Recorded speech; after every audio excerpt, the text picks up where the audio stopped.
Rock Cellar TV. Rock Cellar TV. Rock Cellar TV. Rock Cellar TV. Rock Cellar TV. Rock Cellar TV. You know, the business is a weird business, and a lot of it's about luck. And it's just about being in the right place at the right time and making the right moves. And like, you know, at the time I couldn't really stand listening to Springsteen or Petty, maybe because they were too close to what I was doing. I didn't really listen to them. And I felt in competition with them. Like I really want, you know, I had like, you know, delusions of my own, you know, power to be able to like, you know, transcend it like they did. And I really was in competition, I felt like. And then at a certain point, you know, years later, I go back and I listen to these guys and I realize how huge what they did was, because it's so hard to break through all that BS. And those guys did it. It's just so difficult. There's just so many problems. You know, there's the management, and then there's the company, and then there's the radio. And the radio and the company are two big, you know, really difficult things to deal with.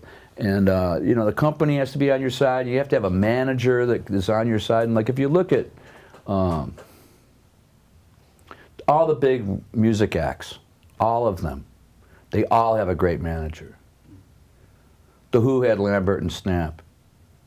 The Beatles had Brian. The Stones had Lou Goldham.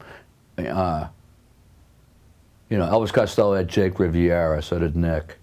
Elvis had the Colonel, you know. I mean, everybody, Dylan had Grossman. And the Plimsolls had a line of guys that, like, you know, screwed us. And so, you know, if I would have had that support, man, but I just never had it, you know. And, I mean, we had guys that pulled off things that were just, like, unbelievably crooked. And, like, we had one guy, this is, like, the worst story I've ever heard in music, but we were, like, one of the worst. Like, we're on a plane getting ready to go on tour, and the whole band's already on the plane. This is back before 9/11 when you could jack with planes, right? So we're sitting on the plane getting ready to go. It's just about to back up, and you hear this commotion up by the door. And then, like, there's like a controversy going on up there. And then our manager comes in. And he goes, I forgot to get you guys to sign the contracts, the papers. We're like, what papers? He goes, we can't do the tour. He pulls out this big, like, these contracts and puts them in front of us on the trays on the airplane. And he goes, you got to sign these like right now. I go, what's it say? I don't have time. They go, sir, please, we need to do this quick. Like, he planned this out, you know. We need to do this quickly, you know. I mean, it was genius, really, like, you know, like evil genius. He's like, we got to do this quickly. I go, well, what's it? You know, I can't sign this. I can't read it. He goes, if you don't sign it, the tour's off. There can't be a tour. This is for the money that, you know, the tour support and every other thing and all this. So we all just sat there and signed, and it was like power of attorney and other things like that. And by the time we got home, like, you know, a lot of money was gone. And like the money was gone. And you know, the tour we didn't make it through the whole tour because it was gone.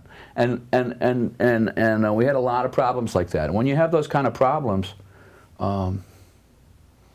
you know, Badfinger had problems like that. Like you saw what happened to them. You know, so I mean, you know, it was really rough. But there were pockets where A Million Miles Away was really getting played and it was a hit, a regional hit. Yeah, well, it was a regional hit in Texas, in Dallas, and Austin. It was a regional hit in Atlanta, very popular in Atlanta. I just did an interview with the Drew and Mike podcast from Detroit, and those guys like super, I mean, I knew it at the time that like London, Ontario, and Detroit were like blasting A Million Miles Away, you know. San Francisco, LA, Boston, there was a big station there that was hot on it, and New York, you know, WNEW. And so I guess it was, and those two women, Jane Hamburger and I forget the other one's name, and they're like big, you know, new wave DJs or whatever they were, rock and roll. And so we had that was pretty much our circuit, you know. St. Louis, we played a big gig in St. Louis at one point, and you know, there's other places where it wasn't happening in Cleveland, and we went to Cleveland and cut that live album that you've heard, you know, but there weren't very many people there because we weren't getting played by Kid Leo, and so I can't remember why. We probably didn't make the right, you know. Oh, I don't want to talk like that on phone, but you know, the business wasn't taken care of. So I mean, you know, so that was the whole thing, man. And then I mean, I got a phone call one day. When I made it Everywhere at Once, I was like mastering it, and then I heard the master, and it's like, I hate this, man. They've taken all the guts out of it, and I went to another mastering place. Like I had they somehow had a budget still, you know. So I'm going. So I took it to another mastering place. I go, like, this sounds like crap. And so I go to this other mastering place, And finally we get and then Dave, I get a phone call. I'm over at Jeff's house, and I get this phone call. This is Geffen Records. Can Peter talk to David like right now? Yeah. So I answer the phone. They put out, hold on a second for David. And he comes out, Peter. He goes, what are you doing with the mastering? The master is great. This record is going to be huge, Peter. Stop mastering the record.